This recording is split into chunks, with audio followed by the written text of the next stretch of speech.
Une des rares fois où j'ai vu le mot punition dans les sikhot du rabbi, c'est une sikha sur Parashat Vaïgash, où le rabbi il pose une question et il dit on voit que Yosef, il était pendant 22 ans le roi d'Égypte, il n'a fait aucun signe de vie à son père.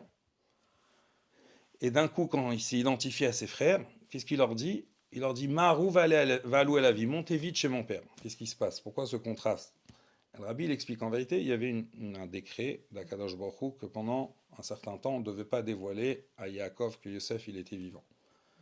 Mais le rabbi dit, à partir du moment où le délai il est terminé, ça veut dire que même s'il devait avoir une attitude sévère, entre guillemets, en Onesh, il n'y a plus de temps à perdre. Ça veut dire qu'on n'a pas le droit de surdoser d'un instant. Et c'est pour ça que Yosef, il dit, Maarou va aller à la vie. Et le rabbi dit, donc même si dans le chinour comme ça, le rabbi termine la sira, même si dans le chinour, des fois, on peut adopter des fois une attitude un peu plus ferme, un peu plus sévère, mais attention de ne pas surdoser. Il y a un livre qui s'appelle Rav Nissan, c'est un livre qui a été fait sur toute la vie de Rav Nissan Nemanov. Vous connaissez de nom, le grand chassid qui était le mashpia à la yeshiva, très grand chassid, et qui était connu aussi pour sa rigueur. Sa rigueur dans tout ce qui est le seder de la yeshiva, la avoda des bachorim, etc. etc. Et il y a, vous connaissez le Rav Pevzner, le directeur des institutions Sinaï, Rav Yosef Yitzhak Pevzner, il était bachor ici à la yeshiva. Sa famille, le Rav Pevzner, habitait sur l'avenue Petit Château. Rav Pevzner était un des rosh yeshiva à la yeshiva. Et lui raconte qu'il était jeune bachor. Il y avait une certaine occasion qui n'était pas pendant ce qu'on appelle les ben azmanim, les vacances. Il voulait aller chez le rabbi.